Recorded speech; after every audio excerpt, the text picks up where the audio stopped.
এখানে উচ্ছেদ করে দিলে আমরা কোথায় যাব? আমরা তো ঘর ভাড়াও পাইতাছি না, আমাদের তো থাকার কোনো জায়গা নেই। আমাদের কোনো স্থান নাই যাওয়ার, আর বলে নয় আমাদের কই দিবে। এখন ব্রিটিশ থেকে যেহেতু আমরা এখানে আছি, আমাদের তো স্থায়ী কোনো ঠিকানা নাই, আমরা কোথায় যেতে পারি? প্রায় 168 বছর ধরে মিডফোর্ড হাসপাতালের ভেতরের মিনিয়ার্স কোয়ার্টারই হরিজন সম্প্রদায়ের পরিবারগুলোর ঠিকানা।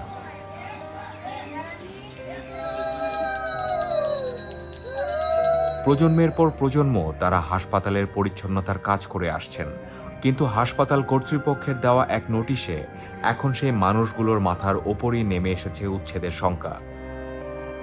বর্তমানে সেখানে 70টি পরিবারের 200 জনেরও বেশি মানুষ বসবাস করেন। তাদের জন্য রয়েছে মোট 61টি ছোট বড় কক্ষ। এখন সেই পরিবারগুলোর সামনে একটাই প্রশ্ন, উচ্ছেদ হলে তারা যাবে কোথায়? আমাদের কোনো দেশের বাড়ি নাই যে আমরা দেশের বাড়িতে চলে যাব, এরকম আমাদের কোনো কিছু নাই। 30 তারিখে বলেছে আমাদের রুম ছেড়ে দিতে, আর আমাদের গ্যাস, কারেন্ট, পানি এগুলো সব কেটে দিবে। কি দরকার, কিসের জন্য করছে আমাদের উচ্ছেদ, এটা তো আমরা বলতে পারি না। আমাদের বাপ দাদা 14 গোষ্ঠী এখানে মারা গেছে। 168 বছর ধরে আমরা বসবাস করে আসতেছি। আমাদেরকে পুনর্বাসন না দিয়ে তো এটা ভাঙতে পারে না। আর আমরা হরিজন, আমাদেরকে ঘর ভাড়া দেও না, থাকতেও দেয় না। হরিজনের কথা শুনলে আমাদেরকে তারা ঘর ছাড়তে বলে। যেখানেই ভাড়া খুঁজতে যাই সেখানেই বলে যে ভাড়া হয়ে গেছে। আমাদেরকে বলে আপনারা কোথা থেকে আসছেন, আমরা যদি বলি ওই কলোনি থেকে আসছি, তো ওনারা বলে যে আমাদের ভাড়া হয়ে গেছে, আমরা আর ভাড়া দেবো না।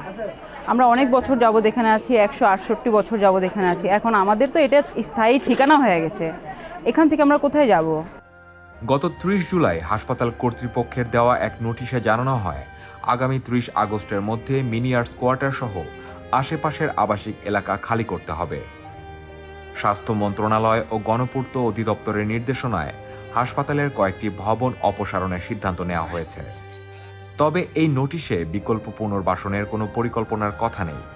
তাই 1 মাসেরও কম সময়ের মধ্যে বাসা ছাড়ার শঙ্কায় দুশ্চিন্তায় পড়েছেন বাসিন্দারা। তাদের অভিযোগ, আর্থিক সীমাবদ্ধতার পাশাপাশি সামাজিক বৈষম্যের কারণে নতুন ভাড়া বাসা পাওয়াও তাদের জন্য কঠিন। শিশুদের পড়াশোনাও এখন অনিশ্চয়তার মুখে।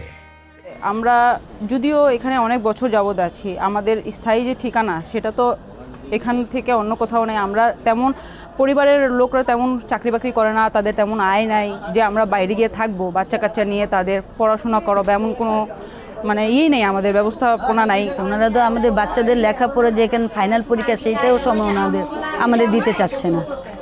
এ বিষয়ে হাসপাতাল কর্তৃপক্ষের বক্তব্য জানতে যোগাযোগ করা হলেও স্পষ্ট কোনো মন্তব্য পাওয়া যায়নি। উপপরিচালক মোহাম্মদ হাবিবুর রহমান কথা বলতে রাজি হননি, আর পরিচালকের সঙ্গেও একাধিকবার যোগাযোগের চেষ্টা করে সাড়া মেলেনি। এখন মিনিয়ার্স কোয়ার্টারের পরিবারগুলোর একটাই দাবি, উচ্ছেদের আগে তাদের জন্য নিরাপদ পুনর্বাসনের ব্যবস্থা নিশ্চিত করা হোক।